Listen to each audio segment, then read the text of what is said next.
Hello guys and welcome to my YouTube channel. तो अब तक हम सॉल्यूशंस के बारे में पढ़ रहे थे और वही कंटिन्यू कर रहे थे। तो अब बारी आती है सॉल्यूशंस की और एक पार्ट कॉलिगेटिव प्रॉपर्टीज़ की। तो आज हम कॉलिगेटिव प्रॉपर्टीज़ के बारे में पढ़ेंगे और कॉलिगेटिव प्रॉपर्टीज़ के साथ हम कैसे मॉलिक्यूलर मासेस को रिलेट कर सकते हैं, कैसे मॉलिक्यूलर मासेस निकाल सकते हैं, वो एक अलग टॉपिक आएगा। हम आज ही उस टॉपिक को कवर करेंगे। तो चलिए शुरू करते हैं। तो आखिर ये कॉलिगेटिव प्रॉपर्टीज होती क्या है? कॉलिगेटिव प्रॉपर्टी कोई भी एक ऐसी प्रॉपर्टी होती है एक सॉल्यूशन की जो डिपेंड करता है कि उसमें कितने नंबर ऑफ एंटिटीज होंगे या फिर कितने नंबर ऑफ सल्यूट पार्टिकल्स होंगे। सॉल्यूशन में कितने सल्यूट पार्टिकल्स हैं उनकी क्वांटिटी के ऊपर डिपेंड करता है, उनकी क्वालिटी के ऊपर नहीं कि वो उनके अंदर उनका प्रॉपर्टीज क्या है उस पर डिपेंड नहीं करेगा। कॉलिगेटिव प्रॉपर्टीज उन्हीं सब चीज़ों पर डिपेंड करता है, मतलब कि क्वांटिटी कितनी है, सॉल्यूट पार्टिकल्स का क्वांटिटी कितना है उस पर डिपेंड करेगा। कुछ कॉलिगेटिव प्रॉपर्टीज के एग्जांपल्स हैं जैसे कि boiling point elevation, freezing point depression, ये सब के बारे में भी हम आगे पढ़ेंगे। तो बॉइलिंग पॉइंट एलिवेशन, इसको अगर हम ट्रांसलेट करेंगे तो हमें क्या पता चलेगा कि बॉइलिंग पॉइंट जो है वो बढ़ गया है। कैसे बढ़ा है? मान लीजिए कोई भी एक प्योर सॉल्वेंट है, उसका एक बॉइलिंग पॉइंट है 70 डिग्री या फिर 80 डिग्री या फिर 100 डिग्री सेल्सियस, जो भी है, कुछ भी एक नंबर है, 70 डिग्री सेल्सियस मान लेते हैं। उस पर हमने ना कुछ एक सॉल्यूट डाल दिया। तो वो सॉल्यूट डालने के बाद क्या होगा ना, उसका जो बॉइलिंग पॉइंट मान लीजिए पहले कितना था, 70 डिग्री था ना, वो बढ़ के कुछ और नंबर हो जाएगा, जैसे कि 75 या फिर 80 या फिर कुछ और वैल्यू हो जाएगा। तो बॉइलिंग पॉइंट सॉल्यूट ऐड करने पर प्योर सॉल्वेंट का सेम नहीं रहता। मतलब प्योर सॉल्वेंट का मान लीजिए बॉइलिंग पॉइंट था 70, और उसी प्योर सॉल्वेंट में अगर हमने सॉल्यूट डाल दिया तो वो तो प्योर सॉल्वेंट नहीं रहा, वो तो सोल्यूशन बन गया। तो सोल्यूशन का बॉइलिंग पॉइंट उस प्योर सॉल्वेंट से ज़्यादा होता है। इसी चीज़ को हम कहते हैं boiling point elevation. Freezing point depression बिल्कुल उल्टा होता है। मान लीजिए कोई भी एक सल्यूट है, उसको हमने उसका फ्रीजिंग स्लो करना है, उसको जल्दी जल्दी फ्रीज नहीं होने देना है। शिट। हाँ, तो चलिए अब जानते हैं फ्रीजिंग पॉइंट डिप्रेशन के बारे में। तो फ्रीजिंग पॉइंट डिप्रेशन में क्या होता है ना, मान लीजिए कोई एक सॉल्वेंट है जो एक स्पेसिफिक टेम्परेचर पे फ्रीज होता है, जैसे कि पानी है। पानी 0 डिग्री के आसपास फ्रीज होना, 0 डिग्री सेल्सियस पे वाटर फ्रीज हो जाता है ना। तो अगर हम चाहते हैं कि वाटर का फ्रीजिंग पॉइंट हम थोड़ा और कम कर दें, तो हम क्या करेंगे, इसमें कोई सॉल्यूट पार्टिकल, कुछ भी एक सॉल्यूट पार्टिकल डाल सकते हैं हम, जो क्या करेगा। तो ऐसा हो सकता है कि हमने जो सॉल्यूट पार्टिकल्स डाले हैं ना, वो सॉल्यूट पार्टिकल्स क्या करेंगे, वाटर सॉलिड बनेगा तो क्या क्यूब बनेगा ना, आइस आइस बनेगा, आइस के छोटे छोटे क्रिस्टल्स बन जाते हैं ना आइस के। तो सॉल्वेंट का क्रिस्टल लैटिस फॉर्मेशन का प्रोसेस में हमारा सॉल्यूट का मॉलिक्यूल्स इंटरफेयर करना स्टार्ट कर देता है, तो फ्रीजिंग स्लो हो जाती है। ऐसा नहीं कि फ्रीज होता नहीं है, होता है, लेकिन बहुत ना सही, एटलीस्ट कुछ तो फर्क पड़ता ही है। मतलब स्पीड कम हो जाता है फ्रीजिंग का। मान लीजिए कोई चीज़ 0 डिग्री पे फ्रीज हो रही थी, तो अभी शायद वो -5 पे या फिर -6 पे थोड़ी और देर बाद फ्रीज होगी। जैसे कि हमने देखा होगा ना, कोई पहाड़ी इलाका होता है तो लोग वहाँ पे जल्दी जल्दी जब विंटर्स पे बाहर बहुत सारा बर्फ गिरती है, एकदम रोड्स एकदम ब्लॉक हो जाता है। तो रोड्स एकदम फटाक से ब्लॉक ना हो जाए, इसलिए रोड्स पे नमक छिड़क के रखते हैं ना, ताकि आइस फॉर्मेशन ना हो, एकदम बर्फ से ना ढक जाए पूरा और रोड्स लोग आराम से चल सके। तो ये एक्चुअली फ्रीजिंग पॉइंट डिप्रेशन का ही वो है, क्या बोलते हैं उसको, एप्लीकेशन। हाँ, तो अब बारी आती है वेपर प्रेशर लोअरिंग की। ये भी कॉलिगेटिव प्रॉपर्टी है। तो वेपर प्रेशर लोअरिंग में क्या होता है, वेपर प्रेशर क्या है, अगर आपको ये जानना है तो आप हमारी पिछली वीडियोस देख सकते हैं इसी चैनल पे, जिस जिन सब का लिंक, मतलब एक प्लेलिस्ट है क्लास 12 की, वो हम डिस्क्रिप्शन में दे देंगे। तो वेपर प्रेशर लोअरिंग में क्या होता है, मान लीजिए कोई एक सॉल्वेंट है, उसका एक स्पेसिफिक वेपर प्रेशर है। तो अगर हम उसमें कुछ एक सॉल्यूट ऐड करेंगे, तो सॉल्यूट ऐड करने से उसका वेपर प्रेशर कम हो जाएगा। कैसे कम हो जाएगा? सॉल्यूट ऐड करने से मान लीजिए एक सॉल्वेंट है, उसका ऊपर का जो सरफेस एरिया होगा ना, उस पे अगर हम सॉल्यूट डाल देंगे तो ऐसा हो सकता है कि सॉल्यूट मॉलिक्यूल्स ऊपर का सरफेस एरिया थोड़ा कवर कर देंगे ना, तो जो सॉल्वेंट होगा वो आसानी से वेपर फेज में नहीं जा पाएगा। जैसे कि मान लीजिए एकदम साफ सुथरा पानी है, एकदम साफ सुथरा पानी है, वो वेपोराइज हो रहा है, ठीक है, लेकिन उसके ऊपर हमने कुछ डाल दिया है। ऐसा नहीं कि घुल जाए पानी में आसानी से, ऐसा भी नहीं, कुछ थोड़ा कुछ डाल दिया है हमने उसके ऊपर। ढक्कन नहीं कह सकते, मान लेते हैं कुछ ऐसा डाल दिया है, क्या डाल दें? तो उससे क्या होगा ना, उसका जो वेपर फेज में ट्रांसफर होगा वो स्लो हो जाएगा, मतलब सॉल्यूशन सॉल्वेंट फटाक से वेपर फेज में नहीं जा पाएगा। ऐसे ही और भी रीज़न है, जैसे कि ऐसा भी हो सकता है कि सोल्यूट और सॉल्वेंट मॉलिक्यूल्स का आपस में इंटरमॉलिक्यूलर इंटरेक्शन स्ट्रांग हो जाएगा। तो क्या होगा कि सोल्यूट सॉल्वेंट मॉलिक्यूल को एयर में एस्केप नहीं करने देगा, वेपर फेज में एस्केप नहीं करने देगा, उसको पकड़ के रखेगा। या फिर ऐसा भी हो सकता है कि सोल्यूट ने हमारे सॉल्वेंट का सरफेस एरिया थोड़ा सरफेस एरिया का थोड़ा हिस्सा कवर कर लिया है, तो वो क्या करेगा, वो हमारे सॉल्वेंट को वेपराइज होने से रोकेगा, जल्दी जल्दी वेपराइज होने से रोकेगा। तो इस तरह से क्या होगा, हमारे सॉल्वेंट का वेपर प्रेशर कम हो जाएगा। हाँ, तो अब बारी आती है ऑस्मोटिक प्रेशर की। ऑस्मोटिक प्रेशर क्या होता है? ये एक ऐसा प्रेशर होता है जिसकी जो हम मान लीजिए कोई लिक्विड का फ्लो हो रहा है एक सेमी परमिएबल मेम्ब्रेन से, उस फ्लो को रोकने के लिए हमें जो प्रेशर अप्लाई करना पड़ता है, उस फ्लो को हम कहते हैं ऑस्मोटिक प्रेशर। ये बायोलॉजिकल सिस्टम्स में बहुत यूज़फुल होता है, जैसे कि हमारा सेल्स में पानी का क्वांटिटी कंट्रोल करना है, या फिर प्लांट के सेल्स में पानी का क्वांटिटी कंट्रोल होता है ना, ये सब ऑस्मोटिक प्रेशर की वजह से ही कंट्रोल होता है। अभी मान लीजिए हमें एक सॉल्यूशन है, उसमें जो सॉल्यूट्स है उसका उनका मॉलिक्यूलर मास नहीं पता है, तो सॉल्यूशन में जो कॉलिगेटिव प्रॉपर्टीज में जो चेंजेस आएंगे, उन चेंजेस को नोटिस करके हम मॉलिक्यूलर मास निकाल सकते हैं। मतलब जैसे कि कॉलिगेटिव प्रॉपर्टीज ना एक पजल के पीस जैसे होता है, जिन सबको अगर हम कनेक्ट कर पाए तो हमें मॉलिक्यूलर मास मिल जाएगा, मतलब हमारी पजल कंप्लीट हो जाएगी। हाँ, तो चलिए अभी देखते हैं कुछ इम्पोर्टेंट फार्मूलाज जो इस चैप्टर में हमें पता चले और हमें आगे भी न्यूमेरिकल्स करने में काम आएंगे। तो एकदम शुरू में तो कॉन्सेंट्रेशन के जो फार्मूला होता है ना, कॉन्सेंट्रेशन निकालने के, जो हमें हमारे पहले सीरीज़ एकदम सीरीज़ के सबसे पहले वीडियो में भी थे, वही सब है सीरीज़ के पहले और दूसरे वीडियो में, वही सब है। आप लोग फार्मूला देख सकते हैं, आप लोग चाहे तो इसका एक स्क्रीनशॉट भी ले सकते हैं, और हम कोशिश करेंगे कि इसको वो जो होता है डिस्क्रिप्शन में इसका पीडीएफ डाल देंगे, कोशिश करेंगे, अगर नहीं डाल सके तो किसी और तरह शेयर कर देंगे, post as a post share कर देंगे, ठीक है। तो हर राल्स लॉ का भी है फॉर्मूला, कॉलिगेटिव प्रॉपर्टीज़ को हम कैसे एक्सप्रेस करेंगे अगर लोअरिंग होगा वेपर प्रेशर का, उन सबको boiling point, elevation of boiling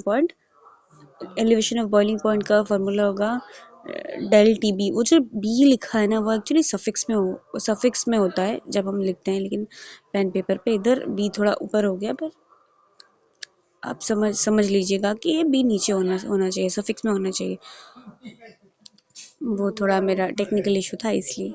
फिर depression of freezing point, osmotic pressure, went Hoff factor, सब फार्मूलाज प्रोवाइडेड हैं। तो चलिए अब न्यूमेरिकल सॉल्व करना शुरू करते हैं। तो सबसे पहला क्वेश्चन है हमारा, calculate the molarity of a solution containing 5 grams of NaOH in 250 ml of solution. यहाँ पे सॉल्यूशन का हर नेक्स्ट स्टेप क्या होना चाहिए वो एकदम नंबरिंग करके दिया हुआ है। तो सबसे पहले हम क्या करेंगे, मोलर मास निकालेंगे NaOH का, जो कि अब तक हमें पता चल ही चुका है कि इतना टाइम से कैलकुलेशन करते करते याद पड़ गई होगी आप लोगों को कि 40 ग्राम्स होता है, 40 ग्राम्स पर मोल। फिर हम निकालेंगे कि कितने मोल्स हैं NaOH हमारे इस 5 ग्राम्स में, तो 5 ग्राम को हम 40 ग्राम से डिवाइड कर देंगे, तो फिर हमें मिल जाएगा 0.125 मोल्स। तो थर्ड स्टेप में हम क्या करेंगे, हमारा जो सॉल्यूशन का वॉल्यूम है वो हमें मिलीलीटर में दिया हुआ है, उसको हम लीटर में कन्वर्ट करेंगे और फिर हम मोलारिटी निकाल लेंगे। मोलारिटी हम कैसे निकालते हैं? Moles of solute divided by volume of solution. ये जो लीटर का कन्वर्शन है वो हम चाहे तो डायरेक्टली फोर्थ स्टेप में ही कर सकते हैं। तो हमारे कितने मोल्स मिले थे? हमें 0.125 मोल्स मिले थे ना। उसको हम क्या करेंगे, उसको हम हमारे सोल्यूशन के वॉल्यूम यानी 0.25 से डिवाइड कर देंगे, तो हमारे सोल्यूशन की मोलारिटी आएगी 0.5 मोलर। हाँ, तो चलिए अभी दूसरा प्रॉब्लम शुरू करते हैं। तो इस क्वेश्चन में हमसे पूछा गया है कि हमें मोलालिटी निकालना है of a solution containing 10 grams of glucose यानी कि C6H12O6 in 200 grams of water। तो सबसे पहले हमें क्या करना पड़ेगा? सबसे पहले हमें निकालना पड़ेगा ग्लूकोज का मॉलिक्यूलर मतलब मोलर मास। ग्लूकोज का मोलर मास हम कैसे निकालेंगे? अब आपने देखा होगा, मैंने पहले पुराने वीडियोस में कैसे निकाला था मोलर मास। आप चाहे तो क्लास 11th की जो वीडियोस अपलोडेड है उनमें भी देख सकते हैं, link given in the description. तो क्या करेंगे, 6 कार्बन है ना, तो 6 इंटू 12 करेंगे। हाइड्रोजन कितने हैं? 12 है, तो 12 इंटू कितना करेंगे? हाइड्रोजन का कितना होता है मास, ये आप मुझे बताएंगे कमेंट सेक्शन में। और ऑक्सीजन को हम 16 6 है ना, तो 6 को 16 से मल्टीप्लाई करेंगे। तो तीनों को मल्टीप्लाई ऐसे करने के बाद अगर हम तीनों को जोड़ेंगे तो हमारा मोलर मास आएगा 180 ग्राम्स पर मोल। फिर हम निकाल लेंगे कि हमारे पास कितने मोल्स ऑफ ग्लूकोज है। तो जो मास हमने निकाला है वो तो मोलर मास है, वो तो हमें पता है। और क्वेश्चन में हमें गिवन क्या है? 10 ग्राम गिवन है ना, तो हम 10 ग्राम को अगर 180 ग्राम से डिवाइड करेंगे तो हमें पता चल जाएगा कि 180 10 ग्राम में कितने मोल्स ऑफ ग्लूकोज है, कितने मोल्स है टोटल, वो हमें पता चल गया, जो कि है 0.0556 मोल्स। तो फिर बारी आती है हमारे सॉल्वेंट की।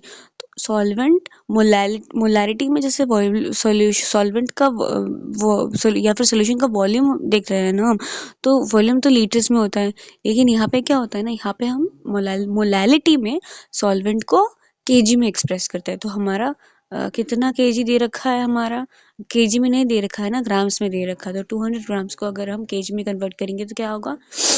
0.2 kg हमें मिलेगा। फिर हम निकालेंगे फटाक से मोलालिटी। कैसे निकालेंगे? मोल्स ऑफ सोल्यूट जो हमने कैलकुलेट किया है, फिर मास ऑफ सॉल्वेंट। तो 0.0556 डिवाइडेड बाई 0.2 kgs, तो हमारा आंसर आएगा 0.278 मोलल। तो चलिए अभी आगे बढ़ते हैं। अभी हमें कैलकुलेट करना है मोल फ्रैक्शन। तो हमारा क्वेश्चन हमें क्या पूछ रहा है? A solution is prepared by dissolving 68.4 grams of sucrose यानी कि C12H22O11 in 300 grams of water। Calculate the mole fraction of sucrose and the solution. तो चलिए शुरू करते हैं। सबसे पहले हमें निकालना है मोलर मास ऑफ सुक्रोज, जो कि आप सबको अब तक पता चल ही चुका होगा कि हम कैसे निकालते हैं। तो हम मोलर मास निकालेंगे जो कि निकलेगा 342 ग्राम्स पर मोल। फिर हमें निकालना है कितने मोल्स है सुक्रोज का। क्वेश्चन में गिवन है 68.4 ग्राम्स और हमने मोलर मास निकाला है 342, तो उससे हम डिवाइड कर देंगे तो हमें मिल जाएगा 0.2 मोल्स। फिर हमारे पास पानी कितना है? 300 ग्राम्स है। तो एक मॉलिक्यूल जो होता है पानी का, उसका मोलर मास कितना होता है? 18 ग्राम्स होता है ना। तो गिवन मास को अगर हम मोलर मास से डिवाइड करेंगे तो हमें मिल जाएगा पानी के कितने मोल्स हैं, यानी कि 16.67 मोल्स। और टोटल मोल्स अगर जोड़ेंगे तो हमें कितना मिलेगा? टोटल मोल्स मतलब सुक्रोज का मोल और वाटर का मोल, तो वो हमें मिलेगा 0.2 प्लस 16.67 इक्वल टू 16.87। और अभी हमें क्या निकालना है? Mole fraction of sucrose. तो हम क्या करेंगे? सुक्रोज का मोल फ्रैक्शन लेंगे और उसको डिवाइड कर देंगे टोटल मोल्स से। तो 0.2 को अगर हम डिवाइड कर देंगे 16.87, तो हमारा आंसर आएगा 0.0119। चलिए आगे बढ़ते हैं। हाँ, तो चलिए आगे बढ़ते हैं नेक्स्ट प्रॉब्लम की तरफ। तो क्वेश्चन में क्या पूछा है हमसे? The vapour pressure of pure water at 25 degree Celsius is 23.8 millimetre Ag. Calculate the vapor pressure of a solution containing 50 grams of urea NH2CONH2, urea का फॉर्मूला होता है, dissolved in 850 grams of water। हाँ, तो आप लोगों को याद होगा ना वेपर प्रेशर का फॉर्मूला कैसे कैलकुलेट करते हैं। प्योर सॉल्वेंट जो होता है उसका प्रेशर वेपर प्रेशर लेते हैं और उसको किससे मल्टीप्लाई करते हैं, उसकी मोल फ्रैक्शन से। किस चीज़ की मोल फ्रैक्शन से? जिसका हमें निकालना है, क्या निकालना है हमें? वेपर प्रेशर, हाँ। वेपर प्रेशर निकालना है, उसको उससे मल्टीप्लाई करते हैं। तो चलिए देखते हैं कैसे करते हैं। सबसे पहले हमें निकालना है molar mass. Molar mass of urea क्या क्या है? जैसे कि हम दूसरी चीज़ों को कैलकुलेट करते हैं वैसे ही हम मोलर मास कैलकुलेट कर लेंगे यूरिया का, जो कि आएगा 60 ग्राम्स पर मोल। फिर मोल्स ऑफ यूरिया वो हम कैसे निकाल लेंगे? हमें दे रखा है 50 ग्राम्स, हमने मोलर मास निकाला 60 ग्राम्स, तो 50 को 60 से डिवाइड करेंगे तो हमें मिलेगा 0.833 मोल। ठीक है, तो पानी के मोल्स कितने हैं? हमें गिवन है 850 ग्राम्स और हमें पता है कि एक मॉलिक्यूल, एक पानी का मॉलिक्यूल का वेट होता है कि कितना होता है? 18 ग्राम्स होता है ना। वेट मतलब मोलर मास कितना होता है? 18 ग्राम्स होता है ना। तो हम उससे 850 को उस 18 से डिवाइड कर देंगे तो हमें मिल जाएंगे 47.22 मोल्स। आगे हमें पता करना है मोल फ्रैक्शन ऑफ वाटर, तभी हम फॉर काम कर पाएंगे ना, वो निकाल पाएंगे वेपर प्रेशर। तो हमें मोल फ्रैक्शन कैसे निकालना है पानी का, वो हम पहले थोड़ी देर पहले से हमने कैसे निकाला था। जिसका मोल फ्रैक्शन निकालना है उसके नंबर ऑफ मोल्स को डिवाइड कर देंगे हम टोटल नंबर ऑफ मोल्स से। तो पानी का मोल्स कितना है? 47.22 और उसको हम डिवाइड कर देंगे 47.22 प्लस 0.833 से, तो हमें मिल जाएगा 0.9828।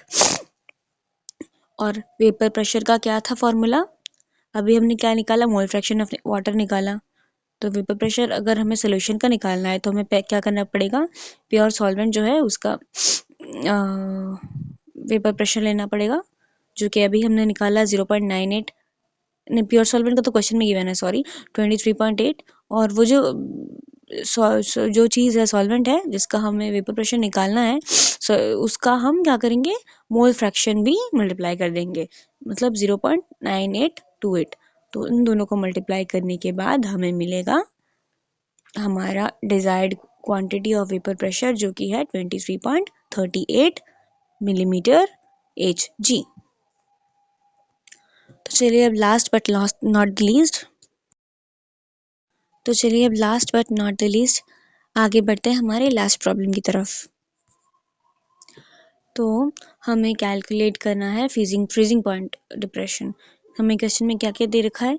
Calculate the freezing point depression of a solution containing 1.86 grams of NaCl in 100 grams of water. Kf for water equal to 1.86 Kelvin kg per mole, assuming complete dissociation of NaCl। तो हमें assume करना है कि complete dissociation हो चुका है NaCl। तो हमें क्वेश्चन में दे रखा है के एफ क्या था? के एफ था हमारा क्रायोस्कोपिक कांस्टेंट, जो कि हम यूज़ करेंगे हमारा वो निकालने में, फ्रीजिंग पॉइंट डिप्रेशन निकालने में। तो फ्रीजिंग पॉइंट डिप्रेशन का फॉर्मूला क्या था? Del T F equal to I, मतलब van't Hoff factor, into cryoscopic constant यानी कि के एफ इंटू मोलैलिटी। तो चलिए शुरू करते हैं। तो सबसे पहले शुरू करते हैं मोलर मास से। हमें पता करना है NaCl का मोलर मास कितना होगा। तो NaCl का मोलर मास हमने कैलकुलेट करके निकाला 58.5 ग्राम्स पर मोल। तो हमें क्वेश्चन में क्या क्या गिवन है? हमें निकालना है मोल्स ऑफ NaCl और हमें गिवन है क्वेश्चन में 1.86 ग्राम्स ऑफ NaCl हमने लिया है 100 ग्राम्स ऑफ वाटर में। तो हम क्या करेंगे? 1.86 को हम 58.5 से डिवाइड कर देंगे तो हमें मिल जाएंगे moles of NaCl equal to 0.0318। हाँ, तो अभी हमें NaCl का वेंट ऑफ फैक्टर क्या होता है? 2 होता है ना। तो NaCl का वेंट ऑफ फैक्टर होता है 2। क्यों होता है 2? क्योंकि NaCl जब पानी में डिसोसिएट करता है तो हमें 2 आयंस मिलते हैं ना, एक Na पॉजिटिव आयन और एक Cl नेगेटिव आयंस। तो इसलिए वेंट ऑफ फैक्टर क्या होगा? 2 होगा। अच्छा, और मोलैलिटी हमने कैसे निकालते हैं हमें पता है, तो चलिए निकालते हैं फटाफट। तो हमें मोल्स ऑफ NaCl गिवन है, हमने मोल्स ऑफ NaCl ले लिया। फिर उसको हम किस चीज़ से डिवाइड करेंगे? उसको हम डिवाइड करेंगे पानी की क्वांटिटी से। पानी क्वांटिटी केजी में होना चाहिए। तो हमें क्वेश्चन में मोलालिटी कैसे निकालते हैं, सॉल्वेंट इन केजी होना चाहिए ना। तो हमें क्वेश्चन में गिवन है 100 ग्राम्स ऑफ वाटर, तो उसको हम कन्वर्ट, अगर हम 100 ग्राम्स को कन्वर्ट करेंगे केजी में तो क्या होगा, 0.1 केजी हो जाएगा ना। तो 0.0318 को अगर हम 0.1 से डिवाइड करेंगे तो हमें मिलेगा 0.318 मोलल सोल्यूशन। ठीक है, तो अभी हमें सबसे मेन काम करना है, सबसे ज़रूरी काम फ्रीजिंग पॉइंट डिप्रेशन निकालना है, मतलब डेल टी एफ। ये जो एफ है ना डेल टी के साथ, ये एक्चुअली सफिक्स में होना चाहिए। मेरा थोड़ा टेक्निकल इशू था, मेरा लैपटॉप थोड़ा ख़राब है, इसलिए सब फ़ोन में किया ना तो मैं उसको एडजस्ट नहीं कर पाई। इतना टेक्नोलॉजिकली साउंड नहीं हूँ मैं। तो डेल टी एफ को हमें निकालना है। तो अभी हम क्या करेंगे, आई हमें पता है, टू क्या फॉर्मूला था, आई इंटू आई मतलब वेंट ऑफ फैक्टर इंटू के एफ इंटू मोलैलिटी। के एफ बोले तो क्रायोस्कोपिक कांस्टेंट, और मोलैलिटी हमने अभी निकाला। और तो अभी शुरू करते हैं। आई क्या है हमारा 2, के एफ क्या है क्वेश्चन में गिवन है 1.86, 1.86 से मल्टीप्लाई किया, और मोलैलिटी कितना निकाला 0.318।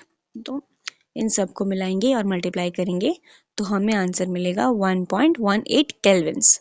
तो डिप्रेशन फ्रीजिंग पॉइंट कितना होगा 1.18 केल्विन, मतलब फ्रीजिंग पॉइंट कितना कम होगा 1.18 केल्विन्स।